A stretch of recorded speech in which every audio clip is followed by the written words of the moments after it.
friendships. Yes, and what is a real good friend? And what does that mean? Exactly, someone that you can count on in maybe good and bad times. Is it somebody that you could call to take you to the airport, like at 3 a.m.? Is that a really good friend, I wonder? That's what we're going to be chatting about in this week's episode of Get Real with the English Sisters. And also how important friendship is for longevity, living a long and happy life. You'll be surprised. Absolutely. So please do vote for us in the Women in Podcast Awards. And as you know, we consider you our brothers and sisters, and we love you all very much. So thank you so much for all your support. Yes, we're actually beaming with smiles at the moment. And if you're listening, obviously you can't see them, but I hope you can feel them or watch us on YouTube and you'll see us smiling. So we're very, very happy to be here in our little podcasting room. Yes, and our podcast is growing thanks to you. It's doubled in viewership, in listenership. Yes, absolutely. So that's absolutely amazing. More than 89 countries around the world now. Yes. Yes. Massive Thank you so much. Right, so what are true friends? Well, you're my true friend. And you're my true friend. And my true we know, sister. yeah, and real sister, because we're real biological sisters. So could I call you at 3 o'clock in the morning? Absolutely. Of course I mean, you you could. can't drive at night, but your husband would. I mean, I can drive now. I've got my new spectacles, my new glasses. Oh, I okay. can actually drive at night. Would I be happy? No, but yes, I can drive. I'll probably be a bit nervous, but yes. Yeah, but your husband would do it. Oh, my husband would do it. Yeah, My brother. yeah, your brother-in-law would definitely take if you needed to. But yes, apart from driving to the airport at 3 a.m., what are other signs? I think another sign of a good friend is which is something that might be quite underestimated that you might not realise, is that when you've had some really good news, who are you wanting to tell them about? Who do you want to pick up the phone to or text straight away? Ah, so you mean not just bad news? No. No, really good news. Somebody who you know is going to share the same excitement because they're rooting for you in the same kind of way. Yeah, somebody who's going to be just as happy. Exactly. Because they love you unconditionally. Yeah. Yeah. I mean, I think that's more rare, because I think a lot of the times you might find someone that's really happy to help you out, but then someone that's not going to be like envious or jealous of you if you've got good news. It's going to be sometimes harder to it's find. a bit bittersweet, isn't it? Yeah. When you have that kind of friendship and you want to tell them, but that you know that they may also have wanted that, and so they might, whereas they still, they love you, but they're not going to be completely joyful for you. No, they're going to be a bit resentful. Yeah, so you might think, oh, I won't tell them. Yes. You'll keep it to yourself more. So, but they're still friends. They're still good friends. Yeah, they're good friends. You but can't they're just like not 100% friends, I think. Yeah. Because I think to be someone that you're like really, really gel with, but I don't know, maybe that's asking for too much. Someone you really, really gel with, you have to they really have to be really happy for you if something nice or good happens in your life to you. And they also have to be there for you if something not so nice or terrible happens to you. So they have to be there for you. You gel with them in the sense that you flow together. You like flow, yeah. They're like gelatines or like they're sticky. They're like, yes, I understand. They're almost like part of you, aren't they? They're like an extension of you. So if you're happy, they're happy. If you're sad, they're a bit more sad because they're gonna share that space with you. They have that strong empathy. Yes. Yeah, that is quite rare. I mean, we have that, but if I look at the past, I can't really say that that's always been the case. A lot of the times I've had to maybe not share some really good news with a friend because I thought, oh dear, with someone else. Yeah. Not with me. No, not with you. I've shared the good news. Definitely, but not maybe with other, With other people, yeah. Just in case I might think, oh, I can think that can even happen with partners as well. With your partner. oh yeah, definitely with partners. I think there's a you've got to think your partner doesn't always necessarily have to be your best friend. No. You have a romantic relationship with your partner that can be, it's great if they are your best friend, but if they're not your best friend, it's no biggie. No. I mean, they're your romantic partner. They have a very specific role in your life. They have to be there for you, though. They're definitely in good there. and bad times, it says. Yes. I mean, that's just how when you get married.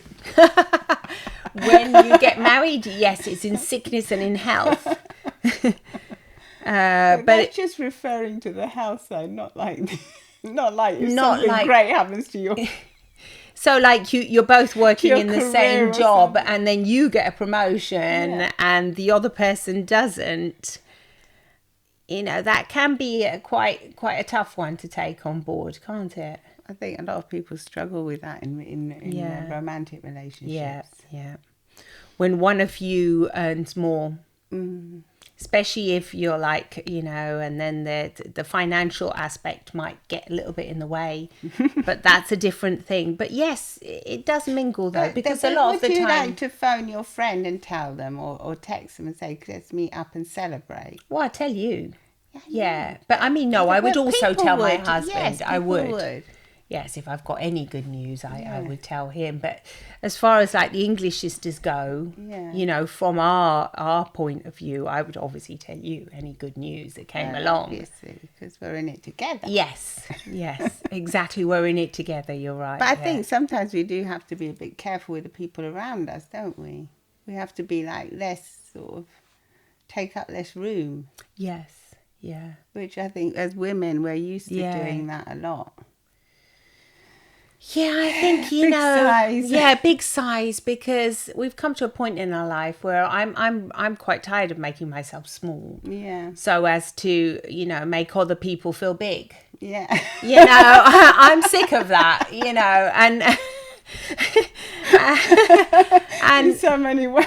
Yeah, so you think, look, that's it, you know, maybe it's because I've reached, you know, 50 or whatever, and by the time you mature, you wisen up and you think, look, I don't want to make myself small anymore.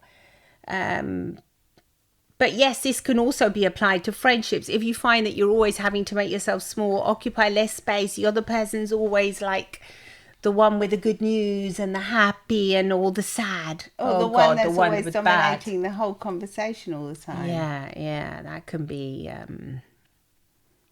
tiring, can't it?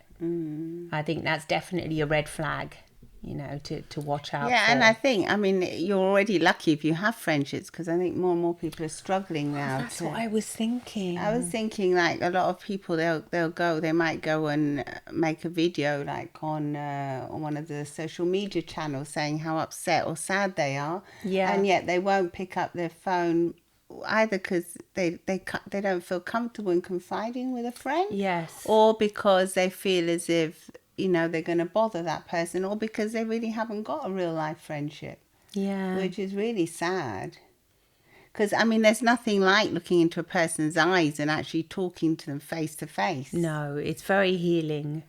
It is a very, I mean, we're actually one of the loneliest societies, you know, we've said this before in other podcasts, that we're actually, you know, now as human beings, we're the loneliest we've ever been. Yeah. And yet we're so connected.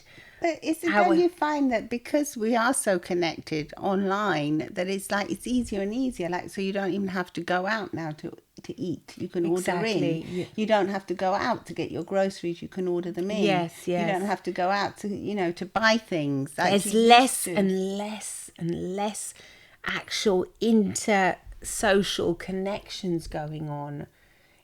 We have to be very careful of that, I think. We do, because it's surprising how healing it can be. Yes. To just look into someone's eyes and just have a quick chat with someone. Absolutely. And friendships come, like what you said, it doesn't have to be 100%. You know, don't be so picky in the beginning. No. If you're looking to form friendships, you know, be a bit more flexible, be a bit more relaxed. Say, okay, I've got a friend when I go mountain climbing. I've got that person that I can share that with, or when I go to golf, I Oh, can yeah, I share know that. what you mean. You Yes. don't have to think that person has to be my end and everything. No. It's the same way I was speaking about romantic relationships. Okay.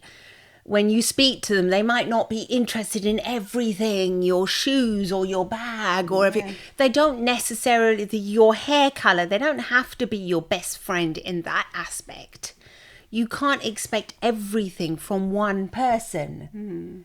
That you can have lots of different people for different things, I think. Yeah. Yeah, and if you can, but And I think, cultivate them, do you don't know what lose I them. think what's really hard is I think my daughter was telling me that. So she lives in London, and she says when you're in London, you have to. She has very good friends, which is really lovely.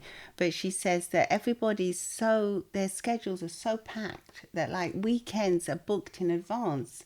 So she has to I like bet write to you. her friend, say, can you save the date for this, and we'll go out together, or we'll do something together. Whereas it's not like it used to be in the small communities when you would just pop round. I mean, I remember people would just pop round and pop in. Oh yeah, all They the don't do time. that now. You'd be scared. I mean, I would think, oh no, they're going to pop round when I've got a mud mask on my face. Do you remember? We used to run up the We used to stairs. run upstairs and hide because my friends would just pop in and I would think, no.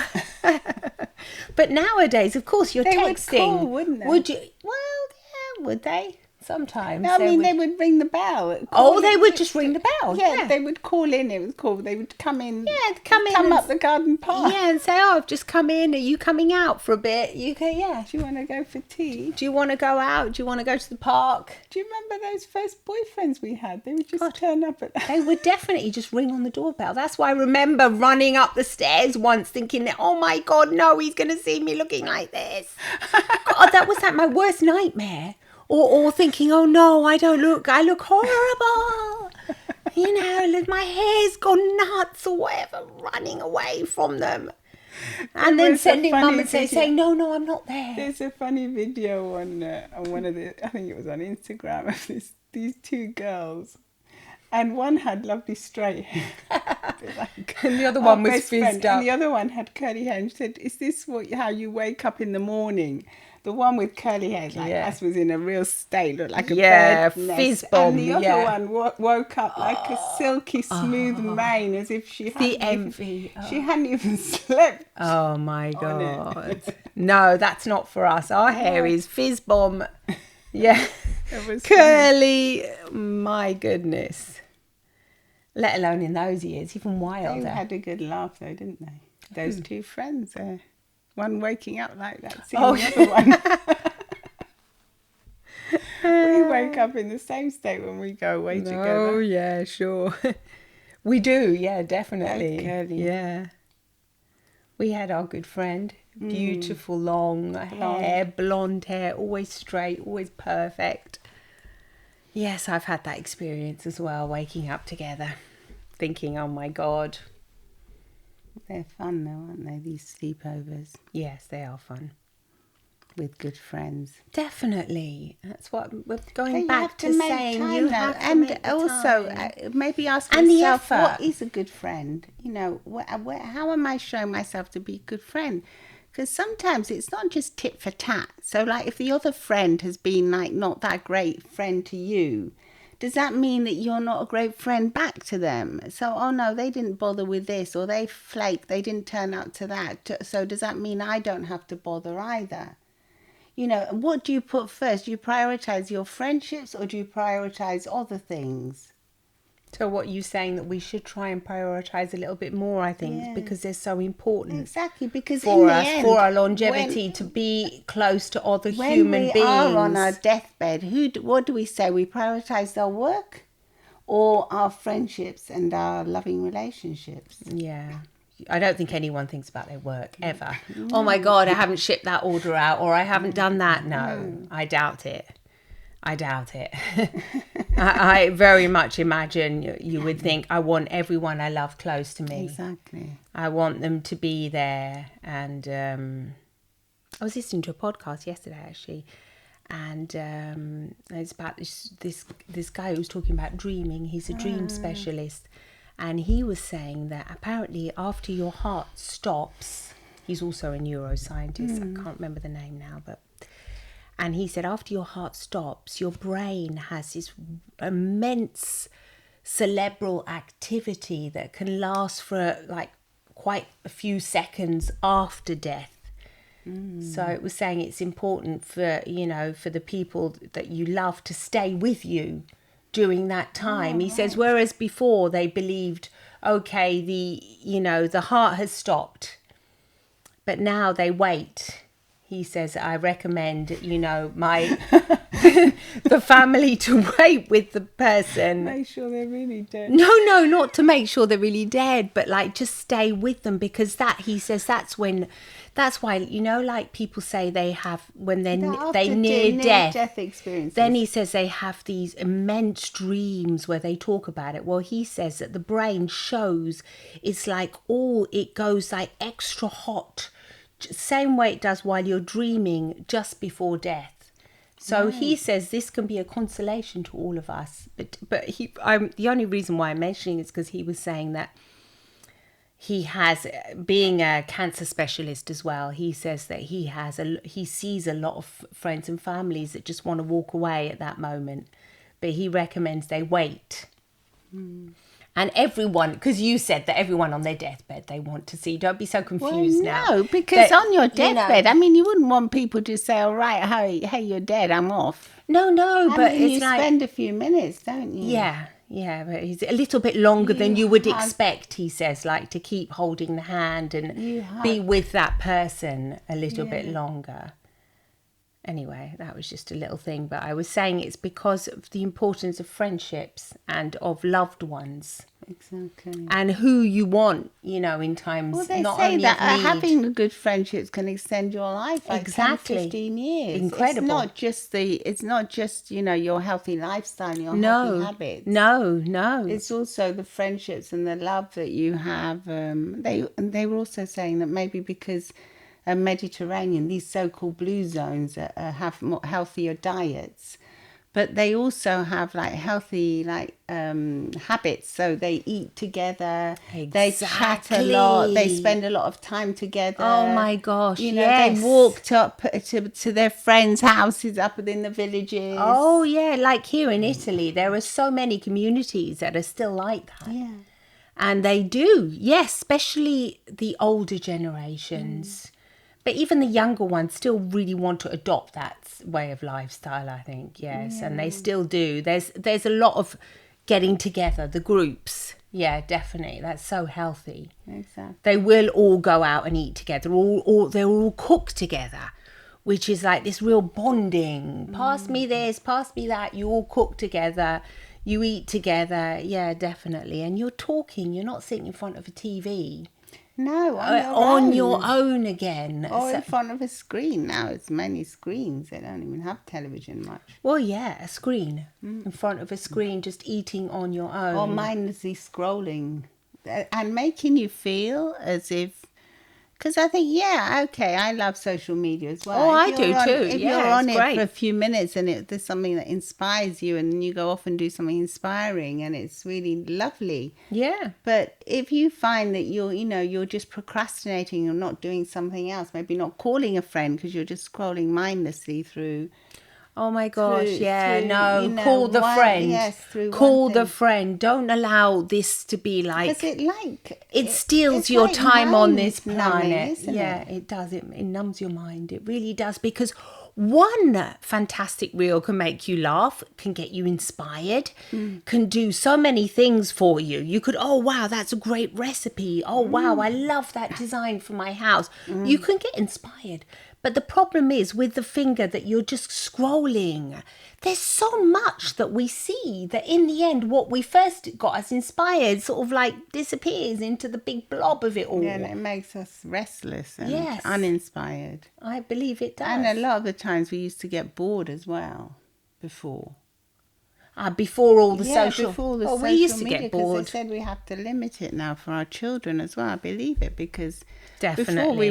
there would be more boredom. So they'd say, let's go out for a bit. Let's go. I'm going to go and see my friend. I'm going to go there. I'm going to go on my bike. I'm going to go down the road. Oh, absolutely. I'm going to go and make jam.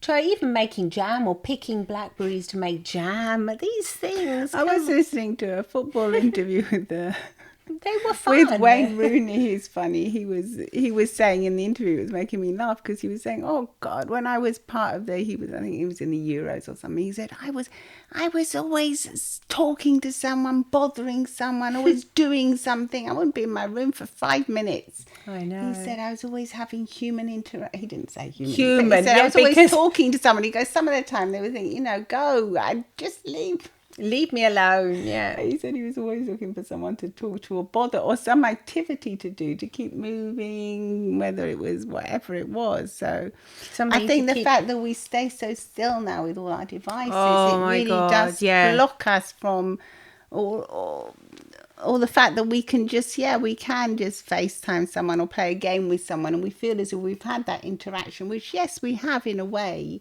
but that doesn't substitute the real thing. Really going out, really meeting someone. There are difficulties, there are challenges. You might find traffic. Oh no, the server where you're eating might not have bought you the plate you ordered, or God knows what.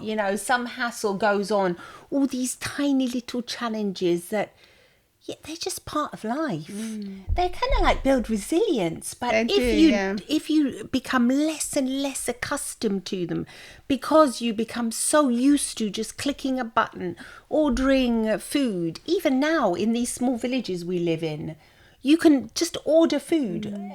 After pandemic, before the pandemic, none of this would have happened, but now you can order food and they just bring it. So you don't have to go out, you don't have to do anything. No, and I think you hit it on the nail there, that you do become less tolerant. And it's Much like what less they used to tolerant. say about older people. Do you remember when they used to say back in the day, they said old people, like, they haven't got patience, they just get really stuck in their ways, they don't want to do anything that's different. They have to eat at the same time, do this and do that, and they won't be flexible anymore. They lose I think it. that's what's happening to our young people now, because they're so used to getting everything, so this immediate reward, that any tiny little challenge, not just the younger, even people our age, everybody, I think everybody is suffering from this. Everybody. We're getting used to this immediate, included. We're getting used to this immediate reward, immediate answer. You want to go out for pizza, you have to get dressed, you have to get pretty if you want to, because we do. If you don't want to, you don't have to. But there's all these steps are involved, aren't they? Get in the car, drive there, hopefully. Also the expense, if it's more expensive as well than if you just stay You at have home. to pay more. You have to go out. You have to get, all that little thing that's involved. Maybe booking the restaurant, booking the pizzeria. Oh my gosh, yeah. Otherwise, what do? Click a button.